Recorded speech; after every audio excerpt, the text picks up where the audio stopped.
जातियों की बात कर रहे हैं, CPI-ML के बारे में ये कहा जाता है कि यहाँ पे जो गरीब हैं, दलित हैं, ये सब झंडा उठाते हैं और ब्राह्मण यहाँ पे शीर्ष नेतृत्व में हैं। इस पर आप क्या कहेंगे? यहाँ पूरे बिहार में देख लीजिए, दलित गरीब हमारे पार्टी के हर लेवल पर हैं और कहीं भी कहीं हमारी पार्टी में ब्राह्मणवाद के खिलाफ लड़ने वाली पार्टी है, ब्राह्मणवाद के खिलाफ लड़ने वाली पार्टी है। इसलिए हम कहेंगे कि हमारी पार्टी में कहीं कोई ब्राह्मणवाद हमारी पार्टी में बिल्कुल उनका नहीं कहना है कि इस आइडिया को जो लोग लीड कर रहे हैं, फेसेस, वो उस नहीं, बिल्कुल नहीं। बिहार देखिए, सेंट्रल कमेटी हमारी देख लीजिए, आपको हर कास्ट के लोग मिल जाएंगे, हर कास्ट के लोग मिल जाएंगे। दीपांकर जी, थोड़ा सा पड़ोस में चलते हैं। नेपाल की स्थिति आपने देखी, आप इसे कैसे ऑब्जर्व करते हैं जो नेपाल में हुआ? नेपोटिज्म, करप्शन और कई सारी चीज़ों को लेकर लोग परेशान हुए और उसके बाद यहाँ तख्ता पलट हुआ। भारत का पड़ोसी है, बिहार का रोटी बेटी का रिश्ता है, हमारे लिए बहुत ज़रूरी है कि नेपाल स्टेबल रहे। तो आप इस सिचुएशन को कैसे देखते हैं और जो बातें इंडिया में चल रही हैं, जो चर्चा में चल रही है, वो वाकई में रेलिवेंट हैं क्या इंडिया के कॉन्टेक्स्ट में?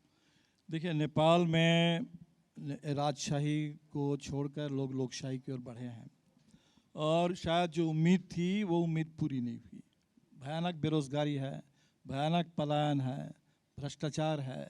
जो हुआ, सोशल मीडिया में इतना बड़ा बैन लगा दिया गया, उससे भारी नाराज़गी थी और उसके बाद एक विस्फोट हुआ। मेरे ख्याल से जो जेन जी का प्रोटेस्ट था, लोगों ने भी कहा कि हम लोग शांतिपूर्ण ढंग से करना चाहते थे, कुछ लोग इसमें घुस गए और इतने ज़्यादा आगजनी हिंसा हुई और वो उनके पॉलिसी में नहीं था।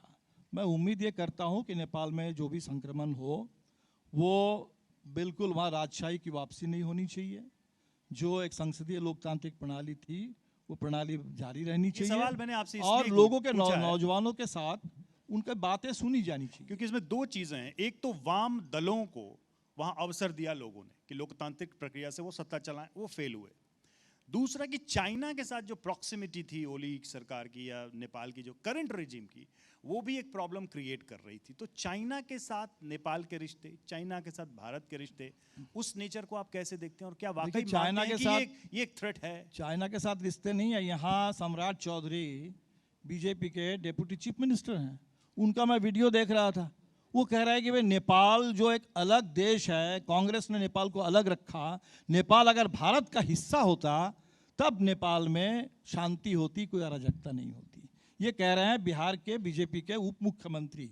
और बिहार और आप नेपाल के बीच में आप कह रहे हैं रोटी बेटी का रिश्ता है। तो आप देख लीजिए कि यहाँ तो नेपाल को आप एक इंडिपेंडेंट देश की तरह मानने के लिए दिमागी तौर पर तैयार नहीं है। सर्टेन कॉन्टेक्स्ट की बात हो रही है, नेहरूवियन टाइम की बात हो रही है कि ये शायद एक प्रपोजल आया था, वहाँ के राजा ने इस पे चर्चा की थी, उस कॉन्टेक्स्ट में वो बात कर रहे थे। लेकिन हमें लगता है कि भारत अगर नेपाल को, बांग्लादेश को, श्रीलंका को, जो हमारे तमाम छोटे छोटे पड़ोसी मुल्क हैं, उनको एक अलग देश के रूप में हम मानेंगे ही नहीं, अगर हमारे मन में बात ये रहेगी इनको सबको भारत का हिस्सा बनना चाहिए था, तब तो स्वाभाविक है सारे लोग चीन के करीब पहुंच जाएंगे। सब लोग भारत को छोड़ करके चीन से ही दोस्ती बनाएंगे, चीन से ही पैसा लेंगे और चीन के ऊपर निर्भरता बढ़ेगी। चलिए।